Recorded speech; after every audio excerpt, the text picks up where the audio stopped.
Everyone loves a great axe, and that's why in this video I'll be ranking the best hand axes, battle axes, and great axes in Baldur's Gate 3 on a tier list. Great axes deal a 1d12 of damage, and with battle axes they can do either a 1d10 or 1d8 depending if you use a shield or not, and with hand axes they do 1d6 and they're a simple weapon. Some of them have some pretty funny abilities like the combat back axe here. If you throw it, it comes flying back at you and it'll hurt you. Some, like the Ritual Axe, can actually knock your character out even at full health if you use the non-lethal takedowns. And the Hellfire Greataxe is also quite weird because it comes with a cantrip ability here, and your character will always be running around with it in their hands, which looks kind of funny. So there are 17 different axes across the 3 different categories, and first off, we'll be starting with the Great Axe +1. It doesn't have anything special, so this is just an easy D to C tier. There are much better ones here on this list, like we got the very heavy Great Axe here, which says as its text, it's really very heavy. And you can see another axe here weighs 3 pounds. This one actually weighs 9 pounds, so it's a little bit better if you're using it as a throwing weapon. But it comes with a special weapon skill here, the Gargantuan Cleave. Swing your weapon with all your might, you attack multiple enemies, but you become off balance yourself. So it does have this large radius here that you do for an attack, and you just go ahead, swing her like that, and then it knocks your character off balance. This can be done per short rest and adds a 1d6 of slashing damage. It's nothing special really, just a little bit heavier. But the fact that you can get this as literally one of the first items in the game makes it decent. Just be mindful, it does weigh a little bit more, so that's something that has to be considered. But the Gargantuan Cleave here is actually pretty useful for hitting multiple targets, so we're going to throw that into the B tier. And next we got the Exterminator Greataxe, which actually lies a little bit to the player. So it says that it'll deal an additional 1d6 of fire damage to plants, insects, or small creatures. It doesn't actually affect extra damage onto insects here, so it doesn't actually give you bonus damage on things like spiders. It actually applies the extra damage to myconids, so mushrooms. So yeah, it does extra damage to plants, myconids, which technically kind of are a plant, and not really, but kind of, and then small creatures as well. The additional 1d6 damage it's nice, but as far as weapons go, this one it's just okay. Now, this actually kind of pairs well with another Great Axe, the Sethan Great Axe, because you can make someone small using the Sethan Reduce, and then with this, you'd get the additional 1d6 fire damage, but to have 2 characters using a Great Axe is kind of funny. Also, side note, the Sethan Great Axe is actually a reference to JoJo's Bizarre Adventure, so I think that's pretty cool as an anime fan. But yeah, the Exterminator Great Axe, it's not bad. The extra damage can be somewhat useful, but you're not going to get it triggered too often, so it's like, I would say probably around the B tier, nothing too major here. Next is pretty simple, the Great Axe +2. I love the appearance of these Great Axes. They do have a slight difference between them. Some are red, some are slightly blue. So the Great Axe +2 is the blue variety, weapon enhancement +2. 2 is better than 1, so we're going to put that in the C tier. It's a little bit better than a Great Axe +1.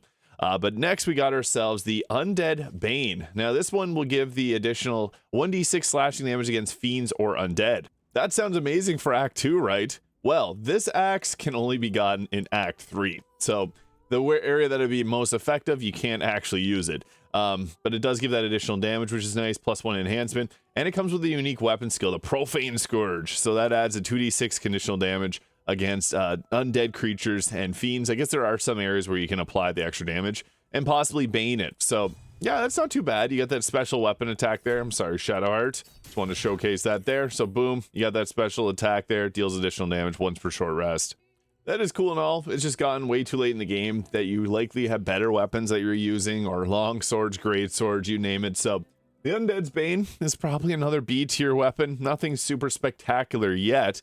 But next we got something that's a little bit better with the Defender's Great Axe here. So similar in appearance to the Great Axes previously covered. This has a slightly different color to it. This one isn't blue, it's purple. So yeah, with this one here, whenever you make an attack on a round, you can reduce this weapon enhancement by 1, so it goes from a +2 to a +1, but that'll increase your armor class and saving throws by 1. So that is pretty nice. Getting that extra ability to boost up, you see there, defensive attack at the start of the round, you can reduce the weapon bonus and then give yourself an additional armor class. So that can be kind of nice. You get that defensive stance +1 armor class, and that lasts for 1 turn, and then it goes away, and then you lose that +1. So actually kind of useful, I guess.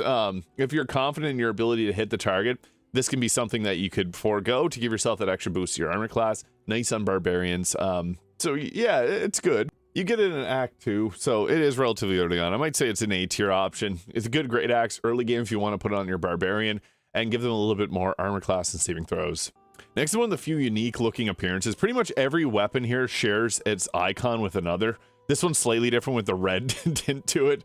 The weapon looks cool too. The bloodied Greataxe or blooded Greataxe. When the wielder has less than 50% health points, they deal an additional 1 to 4 slashing damage. So this works great, especially with like the Helmet of Grit, which gives you an extra bonus action. That can be nice. So yeah, this Greataxe itself, decent. You get it early on in the game too. So yeah, as far as the other Greataxes go, this one's probably like a B tier to A tier. Nothing spectacular, but hey, extra damage on low health is nice, especially if you got a barbarian that's got like the perioperative wound closure, so you can continuously keep them healed up to at least that 50% mark. It's okay. Actually, I might move that down to B tier. But next, we got one of my favorite weapons with Sethan here. So Sethan has some cool abilities. You get the Sethan Spiritual Greataxe Summon, which is a level 6 summon. It's cool. So you can create this Spiritual Greataxe here, and it's got 36 health. It has an attack that does 3d8 plus 1 bludgeoning plus 6 force damage. It also has the Lacerate, which can make a target bleed. Pretty decent damage for one of these Greataxes. If at nothing else, it's just going to be a absorb kind of enemies' attacks. What's funny too is it says it does bludgeoning damage, but it actually does pure force damage. So boom, red numbers, bloody. Yeah, this is one of the effects of this. But you also get the ability to Sethan reduce, make a creature smaller. It deals 1d4 less damage. It's disadvantage on strength checks. So you can use this to shrinkify somebody, make them little. That's just pretty funny to see. So yeah, don't talk to me or my child ever again. Yeah, it's okay. It gives you that spiritual weapon. It makes targets tiny. It also has a decent amount of damage on it to 1d12 plus your strength modifier. Weapon enhancement plus 2. Yeah, I think that giving it a summon makes this one of the better Greataxes in the game. So this is a, I would say, S tier, just because the rest of them aren't that great. Greataxes in general are just fair, but giving it a summon and the ability to make someone turn tiny is pretty useful. And one of the coolest axes in the game, the Hellfire Handaxe, or Hellfire Greataxe. This feels like it's Karlach's actual weapon. It should be, at least. Again, it's funny that your character will just hold it out here, leading some very dramatic photo mode shots. But what this does is it adds a 1d6 extra damage. Whenever you deal damage with this weapon, you gain 2 turns of heat. Heat sucks, we'll be honest. It adds 1d4 burn to your character, and every turn of heat that you get, you can then use heat convergence to deal additional fire damage on a melee attack or a spell.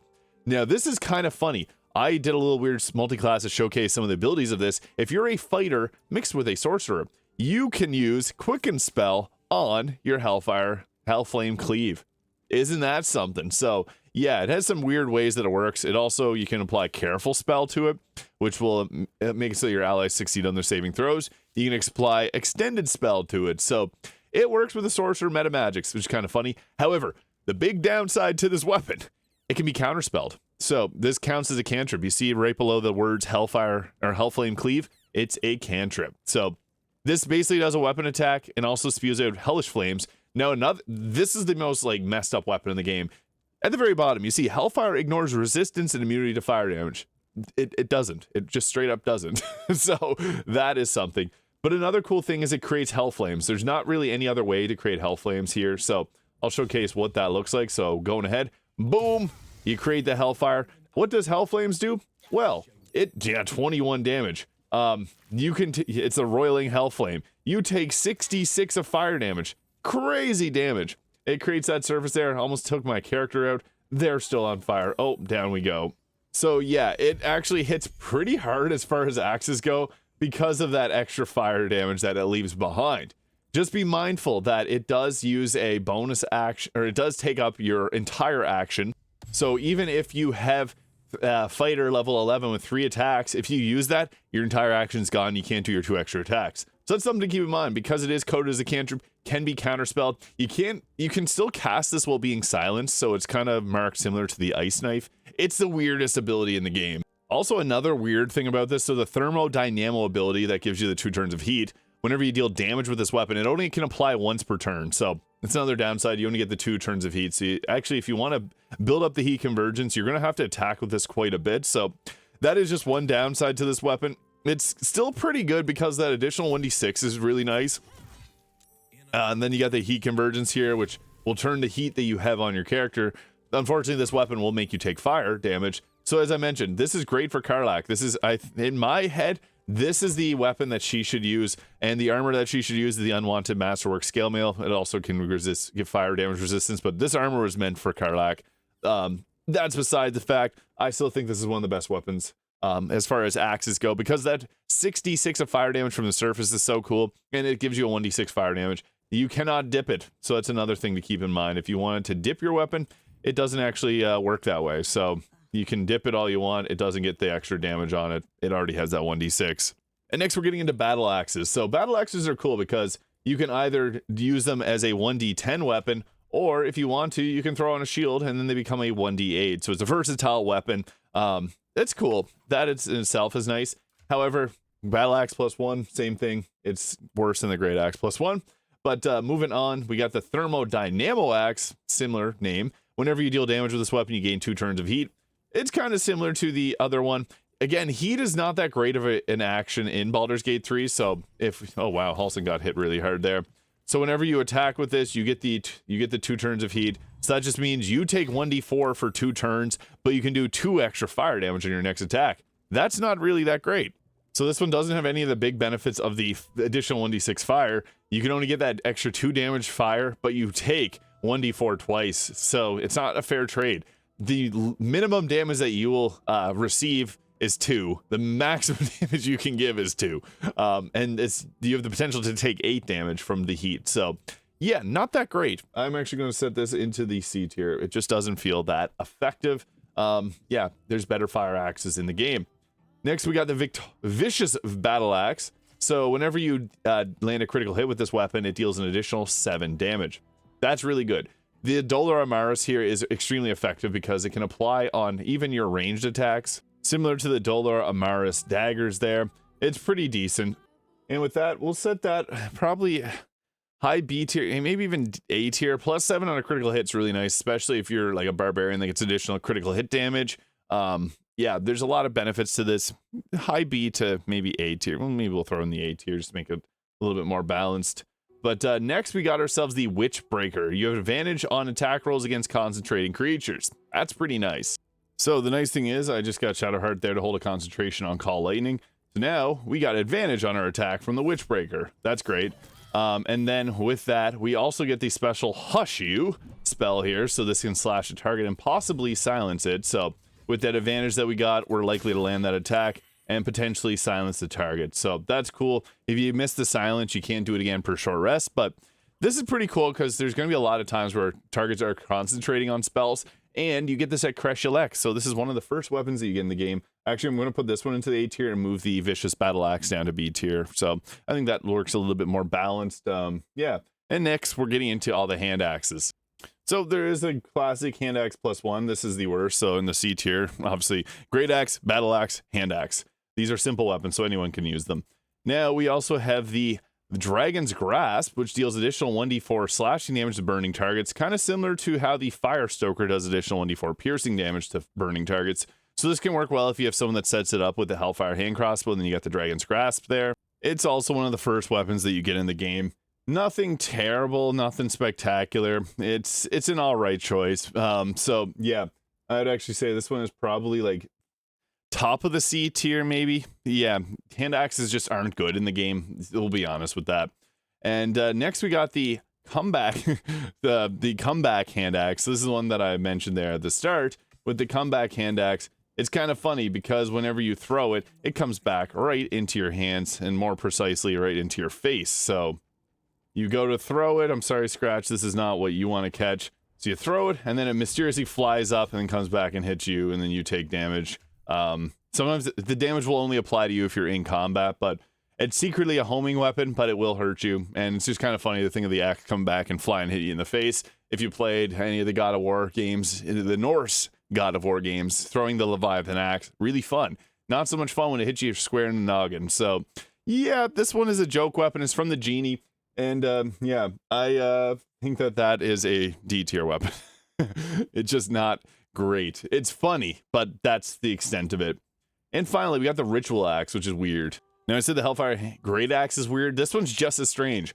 So you get the Scourge's Mistress's Bane, chance to inflict a 1d4 penalty attack rolls and saving throws. If the attacker still has 50% of its health or more, they take 1d6 piercing themselves.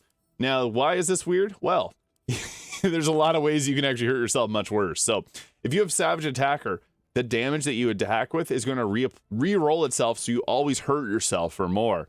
The effect of Bane is only 2 turns. It does not stack.